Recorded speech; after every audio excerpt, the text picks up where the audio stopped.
우리가 잘 아는 것처럼 하나님은 세상을 창조하신 후에 일곱째 날에 안식을 하셨습니다. 그러나 우리 여기서 안식은 우리가 아는 것 같이 그냥 단지 일을 멈추고 쉬는 것만을 의미하는 그런 것은 아닙니다. 하나님은 안식을 통하여서도 우리에게 일하시는데, 하나님은 안식을 통해 어떤 일을 하시는가? 이스라엘의 랍비들은 이를 두고 안식을 통해 우리는 메시아의 시대를 맛볼 수 있다라고 설명하기도 했습니다. 그 가장 대표적인 예가 바로 요한복음 5장에 나오는데요. 요한복음 5장에 보면 예수님은 이 안식일에도 사람들을 고쳐 주셨습니다. 유대인들은 그 당시에 예수님이 이 안식일에 치유하시는 그것을 두고 이것을 노동이라고 여기고 예수님께서 안식일을 범한다라고 그렇게 비난했지만, 예수님은 그것이 아니라 오히려 이 치유가 안식일의 목적이라고 말씀하셨습니다. 이 안식일은 메시아의 시대를 맛보는 것이라고 하는 그 점에서 예수님의 치유는 지극히 합당한 것이었습니다. 다시 말씀드리면 안식은 단순히 쉼을 갖는 것, 내가 모든 것을 멈추는 것, 그런 것을 의미하는 것이 아니라 예수님께서 주시는 이 그리스도가 주시는 구원의 환희와 기쁨을 누리는 것, 그것이 곧 안식인 것입니다. 우리는 이 땅을 살아가는 동안 주님을 믿음으로써 또 주의 말씀 가운데 주님 주신 은혜 가운데 이러한 안식을 누리며 살아갈 수 있습니다. 꼭 일주일에 한 번 정한 그날에만 누리는 것이 아니라 예수님과 동행함을 통하여서 예수 그리스도의 구원의 환희와 기쁨을 누리는 그 모든 것이 우리가 주님 안에서 얻을 수 있는 안식이라고 하는 것이죠. 하지만 우리가 이 땅에서 누리는 안식은 어디까지나 불완전한 그런 안식일 뿐입니다. 우리는 장차 하나님 나라에서 완전한 안식을 누리게 될 것입니다. 이런 완전한 안식은 주님의 다스리심으로 가득 넘치는 그런 기쁨과 감사, 그리고 완전한 우리의 회복의 역사를 맛보는 것, 그것이 바로 완전한 안식입니다. 히브리서 기자는 당시 세상의 고난으로 인해 흔들리던 초대교회의 히브리 성도들에게 이 참된 안식을 바라보며 소망을 잃지 말고 믿음으로 달려가도록 권면하면서 그들의 조상의 이야기를 예로 들어줍니다. 그 조상들의 예가 누구이냐면 바로 이 출애굽한 이스라엘 백성들이죠. 이 출애굽한 이스라엘 백성들은 가나안이라고 하는 약속의 땅에서 안식하기를 소망했습니다. 물론 가나안이 이스라엘 백성들에게 이런 완전한 안식을 주는 것은 아니었습니다만, 가나안은 장차 하나님께서 자기 백성들에게 주실 안식의 땅, 이 하나님 나라의 상징으로서는 충분한 의미를 가지고 있는 그런 땅이었죠. 하지만 우리가 잘 아는 것처럼 출애굽한 1세대는 안타깝게도 이 가나안 땅에 들어가지 못했습니다. 그들이 안식의 땅 가나안에 들어가지 못한 이유는 바로 불순종 때문이었습니다. 사실 이 출애굽한 이스라엘 1세대, 이들은 이스라엘의 역사 가운데 하나님의 능력과 기적을 가장 많이 경험한 그런 세대입니다. 그들은 홍해가 갈라지는 것을 경험했을 뿐만 아니라 바위에서 물이 솟아나는 것을 경험했고, 또 하늘에서 만나와 메추라기가 그들의 식량으로 떨어지고, 이런 놀라운 기적들을 정말 매일매일 경험했던 그런 사람들 아닙니까? 그럼에도 불구하고 그들은 하나님께 순종하지 못했고, 그로 인해 약속의 땅, 안식의 땅 가나안에 들어가지 못했다라고 하는 것입니다. 자, 그렇다면 그들이 하나님의 말씀에 이처럼 순종하지 못한 이유는 무엇일까요? 그것은 사실 아주 간단한 이유인데요. 그들은 과거를 그리워했고 미래를 두려워했기 때문에 순종할 수 없었습니다. 그들은 출애굽하여서 광야로 나와서 이 가나안으로 가는 여정 가운데 어려움에 봉착할 때마다, 그들 앞에 어려움을 만날 때마다 그들은 입버릇처럼 애굽을 그리워하며 불평했습니다.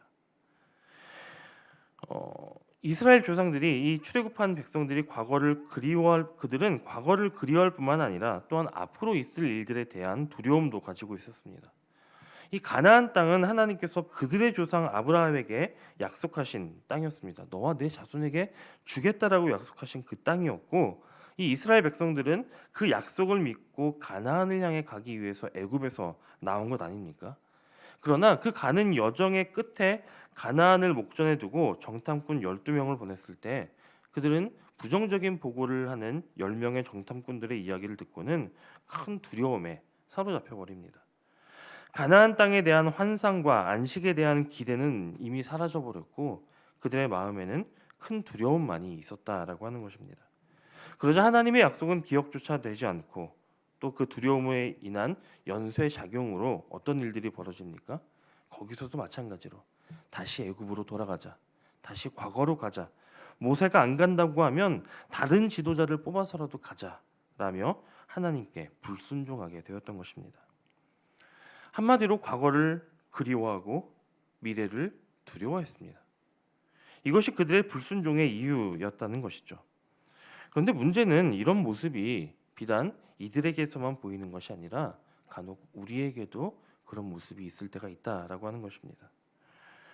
흔히 하는 말 가운데 과거는 아름답고 미래는 불안하다라고 하는 말이 있습니다.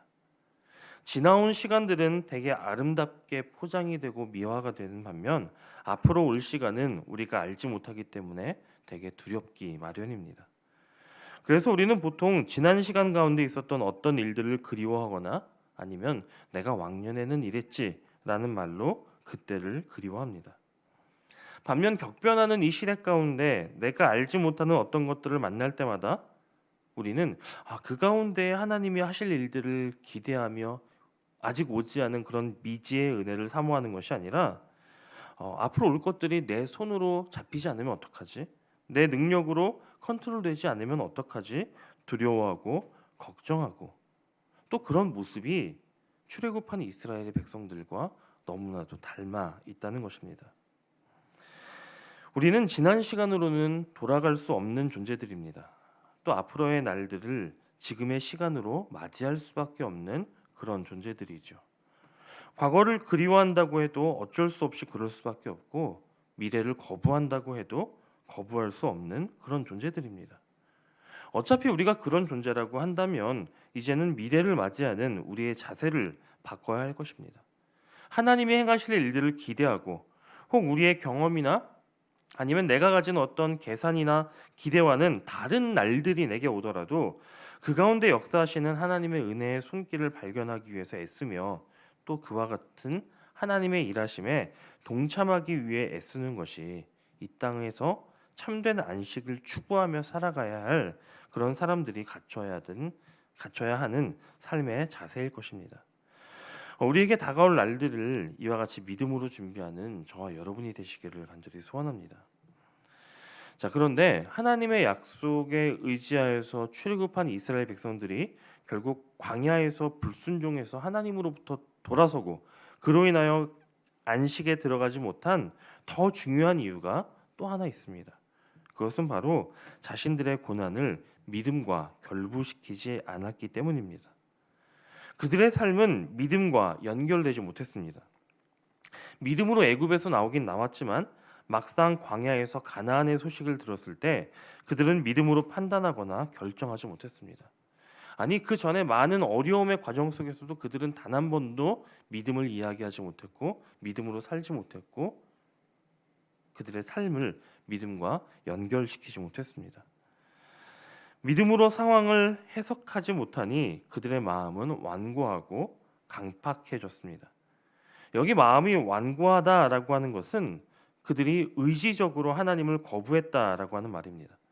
도무지 믿어지지 않는 것이 아니라 믿지 않으려고 마음 먹고 그렇게 하나님을 믿지 않았다라고 하는 것입니다. 물론 우리가 고백하는 것 같이 믿음은 본래 하나님의 선물입니다. 우리가 믿으려고 한다고 해서 믿어지는 것이 아니라 하나님께서 성령으로 우리에게 믿게 하실 때 우리는 믿음을 가지게 되는 것이죠. 하지만 이런 믿음에는 우리가 해야 할 우리의 영역도 있습니다. 그것이 무엇이냐면 하나님의 부르심과 인도하심 앞에 우리의 마음을 여는 것, 그것이 우리가 해야 할 일이죠. 이것을 거부하는 것을 두고 성경은 마음이 완고하고 강팍하다라고 말씀합니다. 그리고 그 반대의 경우가 있습니다. 성령으로 오시는 하나님께서 우리를 부르시고 우리에게 말씀하실 때 그런 부르심과 인도하심에 우리의 마음을 여는 것, 우리는 그것을 두고 순종이라고 말하죠. 다시 말해 이스라엘 백성들이 가나안 땅에 대한 하나님의 약속을 거부했던 것은 그것이 믿어지지 않아서가 아니라 그들이 의지를 가지고 믿지 않으려고 했다라고 하는 것입니다.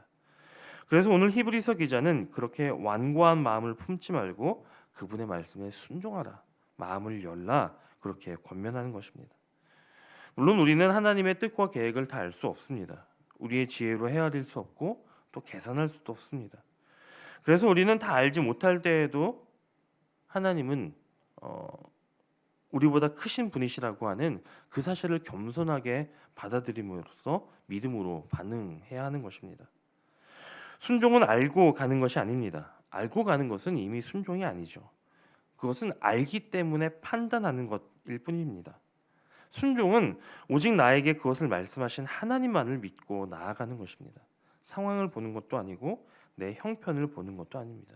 오직 하나님의 말씀이 내게 응하여질 것이라는 것을 믿고 내 마음을 여는 것, 또 내 삶을 드리는 것, 그렇게 행동하는 것, 그것이 바로 순종이라고 하는 것이죠. 오늘 말씀의 결론 끝에 11절 말씀은 이렇게 명령합니다.